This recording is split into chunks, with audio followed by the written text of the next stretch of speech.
Bhopal jail से 8 सिमी आतंकियों को भागने से रोका जा सकता था। आतंकवादियों के भागने के मामले में ये बड़ा खुलासा हुआ है। कैसे, अब आपको समझाते हैं विस्तार से। देखिए, उस दिन भोपाल जेल की सुरक्षा में 160 सुरक्षा कर्मियों को लगाया गया था, लेकिन केवल 80 सुरक्षा कर्मी वहां वारदात वाली रात तैनात थे। बाकी सुरक्षा कर्मी कहां थे?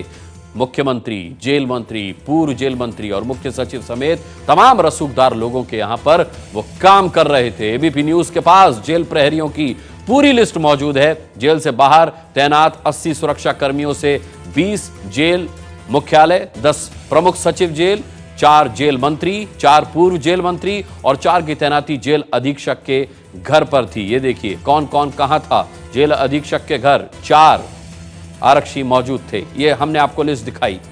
इन्हें जेल में ड्यूटी करनी चाहिए थी। अगर ये लोग जेल में ड्यूटी कर रहे होते तो शायद इतनी बड़ी घटना नहीं होती कि 8 आतंकी जेल से फरार हो गए होते। जेल प्रशासन पर लगे इन आरोप को मध्य प्रदेश के जेल मंत्री कुसुम महदेले ने गलत बताया है। हालांकि शिवराज सरकार पर विपक्ष के हमले जारी हैं। वहीं भोपाल जेल ब्रेक के बाद से जेल प्रशासन हरकत में आया है। सुरक्षा व्यवस्था को पुख्ता करने के लिए बड़े अधिकारियों की बैठक हुई है। भोपाल में सिमी के आतंकवादियों के एनकाउंटर की अब न्यायिक जांच होगी। हाईकोर्ट के रिटायर्ड जस्टिस एसके पांडे अब सच की तलाश करेंगे। खुलासा हुआ, उसमें एक बात एकदम साफ हो गई कि जेल कुल मिला के अव्यवस्थाओं का अड्डा हो गया था। जेल मंत्री और जितने बड़े अफसर होते हैं उनके घरों पे जेल प्रहरियों की ड्यूटी होती है। बंगला ड्यूटी के नाम पे इन लोगों को यहाँ रखा जाता है और ये जेल प्रहरी तमाम छोटे बड़े घरेलू काम इनसे करवाए जाते हैं। और यही वजह रही कि भोपाल जेल में, जिसको सबसे सुरक्षित जेल समझा था, इतना बड़ा जेल ब्रेक हो गया। और इसके लिए अब कई सवाल उठाए जा रहे हैं, जिनका जवाब अब जो हमारी प्रदेश की जेल मंत्री हैं कुसुम महदेले देने को तैयार नहीं है। ऐसा तो हो ही नहीं सकता। इसके बावजूद यदि आप मेरे संज्ञान में लाए हैं तो हम इस बात को कल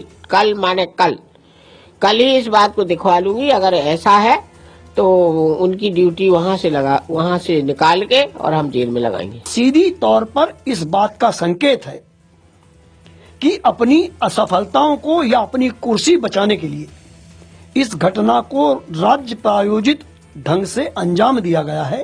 को ध्यान में रखकर सरकार ने जुडिशियल इंक्वायरी अनाउंस की है। अब हाईकोर्ट के जो रिटायर्ड जज हैं वो सारी इंक्वायरी करेंगे। आपको मालूम है कि बड़े खूंखार आतंकवादी हैं, राष्ट्र के लिए कुर्बान होने वालों लोगों की सरकार है, तो वहां पर सीसीटीवी कैमरे क्यों नहीं लगे थे? के लोग जो हल्ला कर रहे थे जाकर कोर्ट के सामने, कमिश्नर इंक्वायरी के सामने जाकर पेश करें जो उनके पास सबूत है और उसके बाद देखेंगे।